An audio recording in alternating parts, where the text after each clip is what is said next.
Hello everyone, welcome to the sixth lecture on engineering geology. In the last lecture, we discussed optical mineralogy, X-ray diffraction method for the identification of mineral, and an overview of common rock forming minerals. And with this, we have completed unit number 1. Only one topic is remaining, that is megascopic identification of common primary and secondary minerals. Okay.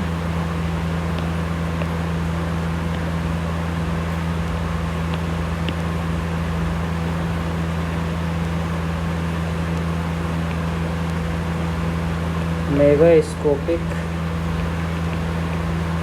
identification of common primary and secondary minerals. Okay. In this topic, we have to make a list of some minerals with their pictures and physical properties. Megascopic identification means we have to identify the minerals by utilizing their physical properties. Okay, so this is your assignment. Okay, you have to make a list of almost 10 minerals with their pictures and physical properties. Now we move on to the unit number 2, study of rocks. In this unit we will cover introduction and importance of geological knowledge. I think this topic we have already covered in unit number 1. The importance of geological studies we have seen with reference to bridges, tunnels, dams, etc. Okay, so we will start from the definition of rocks, their origin, structure and texture, and then we will discuss the classification of igneous, sedimentary and metamorphic rocks and their suitability as engineering materials. Then weathering and erosion of rocks, stratification, lamination, bedding and the other topics we will discuss. Okay. Now firstly we look at the definition of rocks. I already told you in unit number 1, rocks are formed by minerals. Okay, and the minerals which forms the rock are called rock forming minerals. That's why the rock can be defined as the aggregate of minerals. On the other hand, since the crust of the earth is composed of rocks, rock may also be defined as unit of earth's crust. Okay. Next we come to classification of rocks. Based on different principles, the rocks are classified in various ways like physical classification, chemical classification and geological classification. Under physical classification, rocks are classified as stratified rocks, unstratified rocks. Under chemical classification, rocks are classified as calcareous and siliceous, and under geological classification, igneous, sedimentary and metamorphic rocks. Among different classifications, geological classification is the most proper because grouping of rocks is more logical, less ambiguous, orderly and comprehensive. The geological classification of rocks is based on their mode of origin. So mainly we have to focus on the geological classification. Okay, so we will discuss about igneous, sedimentary and metamorphic rocks. Now we look at igneous rocks. Remember, the data about each rocks we are going to discuss in terms of its origin, classification, structure and texture. Okay, we will discuss about igneous rocks, sedimentary rocks and metamorphic rocks in terms of their origin, classification, structure and texture. Okay. Igneous rocks.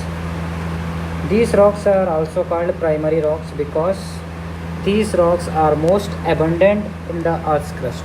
Okay. Now we look at the origin of igneous rock, means how these rocks are formed. Igneous rocks are formed out of very hot lava or magma. Means igneous rocks are formed by solidification of this lava or magma. What is lava or magma? Lava or magma are melts of rocks. Means rock in its liquid form under high temperature is called lava or magma. How magma is formed? See, everywhere on the earth the temperature increases with depth proportionally, and at very at very great depth under high temperature the rock get melted. Okay, and this melting rock form magma, and when this magma reaches to the earth surface and flows over it, it is called lava. Means the melted rock under the below the earth surface is called magma, and this melted rock over the earth surface is called lava. Okay, both are the melted rock, but below the earth surface it is called magma, and over the earth surface it is called lava.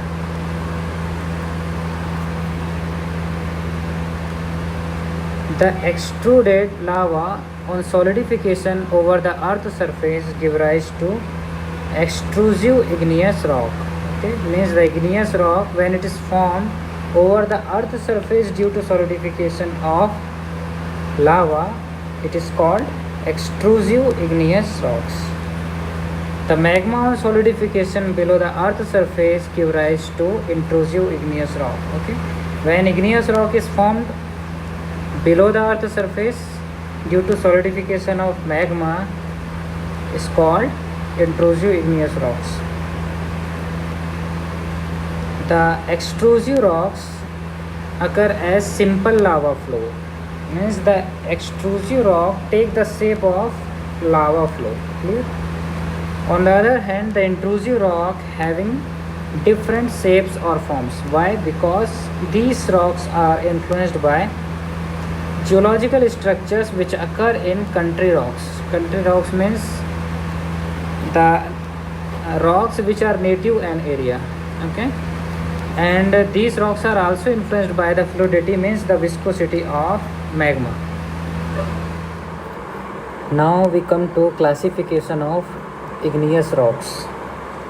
There are different types of classification of igneous rocks, like classification based on silica percentage, classification based on silica saturation and depth of formation. Okay, so firstly we discuss the classification based on silica percentage. The chemical composition of a rock is generally expressed in terms of different oxides like SiO2, Al2O3, Fe2O3, FeO, MgO, CaO. Okay, these are the chemical composition of igneous rock. Among different oxides, silicon dioxide is always predominant in igneous rocks.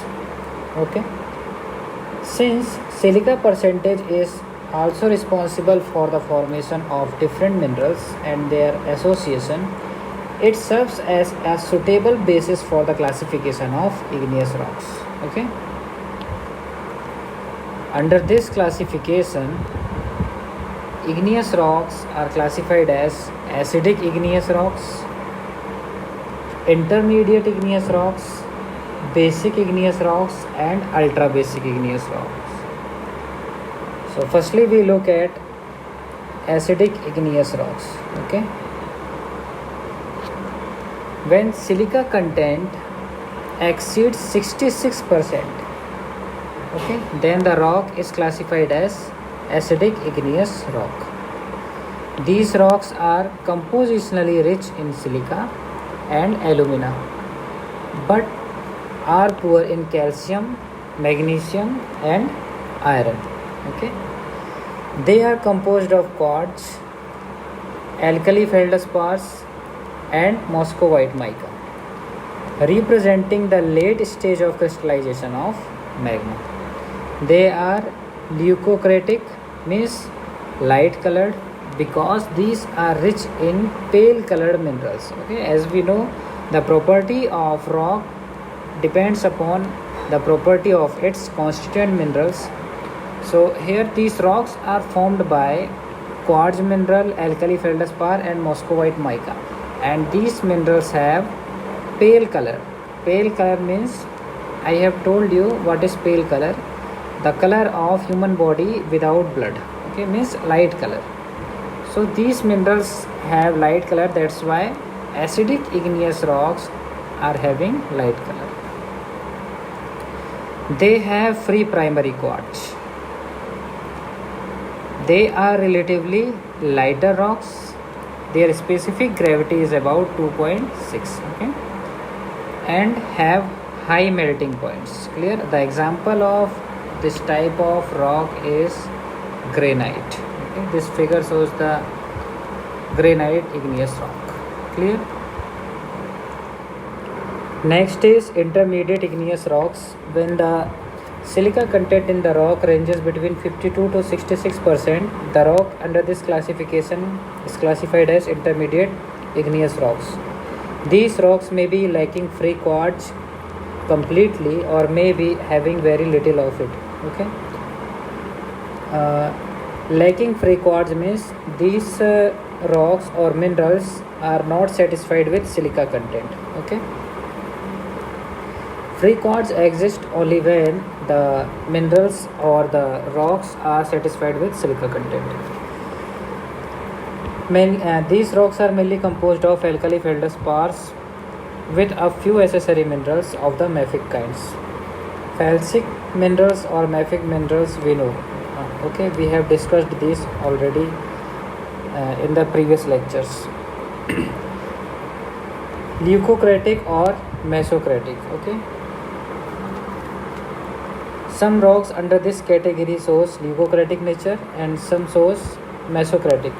Leucocratic means light color, mesocratic means combination of light color and dark color. Cyanite is a typical example of this group. Okay, this figure is a example of cyanite. Next is basic igneous rocks. The silica content ranges in this type of rock between 45 to 52%.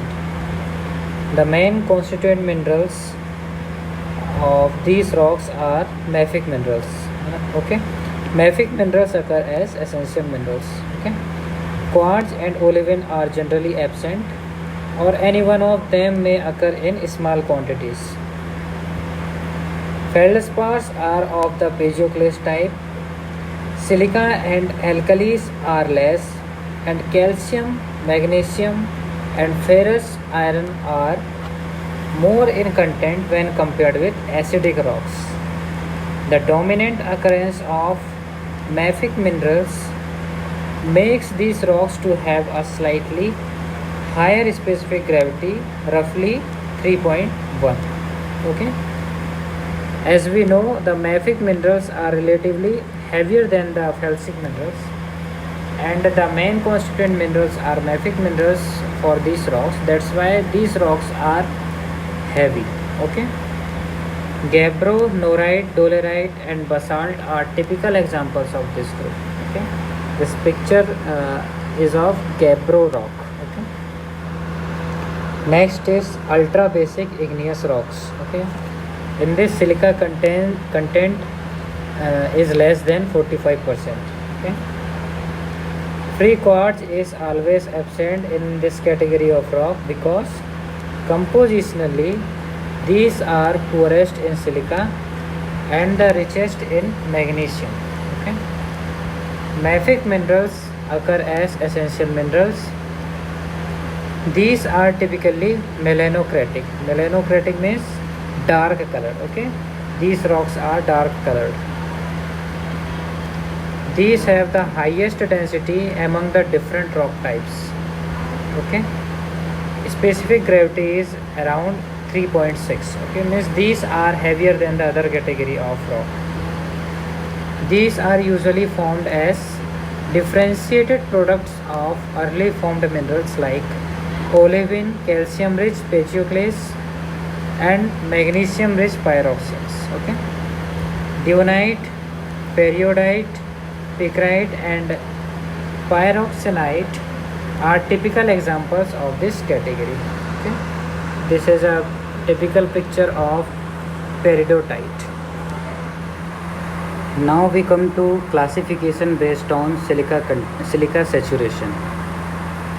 This is to know that the silica content of the parent magma is responsible for the occurrence of saturated minerals or unsaturated minerals.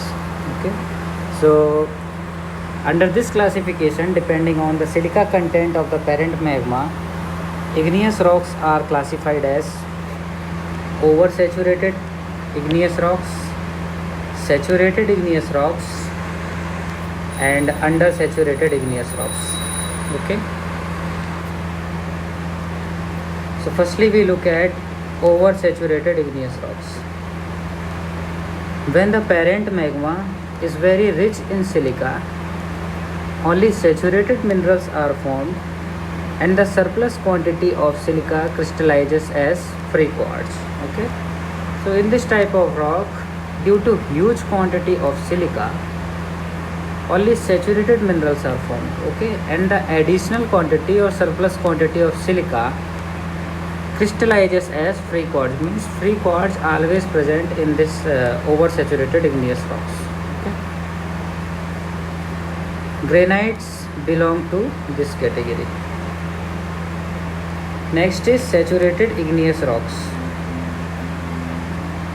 When the parent magma has just enough silica for the formation of saturated minerals, the resulting rocks will possess neither free quartz nor any unsaturated minerals. Means this type of rock having that much silica which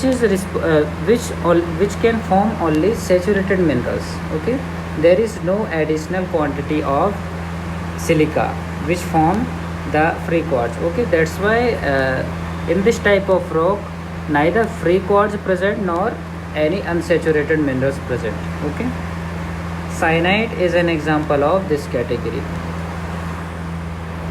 Next is undersaturated igneous rocks. Okay, there are two category of these rocks. Firstly we look at category 1. When the parent magma has silica slightly less than what is required for the formation of all saturated minerals, then saturated minerals are formed to the extent possible, the remaining being unsaturated minerals. Okay, means this type of rock does not have that much silica which can form all saturated minerals. Okay, so some amount of saturated minerals are formed and some unsaturated minerals are formed. Clear? So such rocks are composed of both saturated and unsaturated minerals. Therelite is an example of this category. Second category,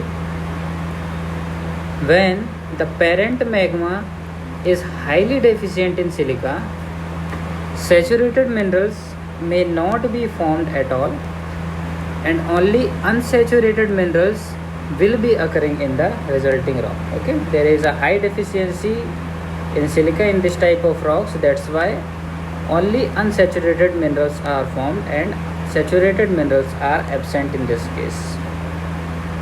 Duonites and periodites are examples of this category.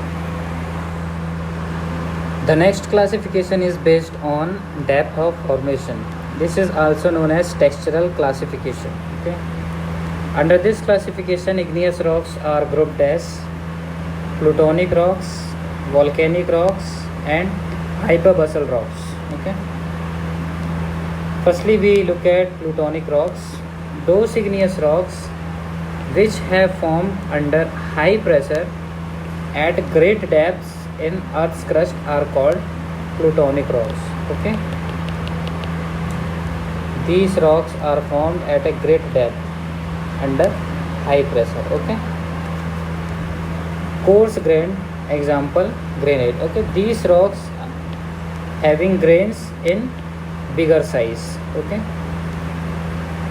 volcanic rocks, the igneous rocks which have formed on the surface. Okay, when the rocks are formed on the surface of the earth, then this kind of rocks are grouped under volcanic rocks. Okay, very fine grained. Okay, these rocks have grains small in size. Okay, for example basalt. Next is hyperbasalt rocks, igneous rocks which have formed at shallow depth are called hyperbasalt rocks. Okay, these rocks having grains of medium size, example is dolerite. So this was all about classification of igneous rocks. In the next lecture we will discuss structure and texture of igneous rocks. Thank you.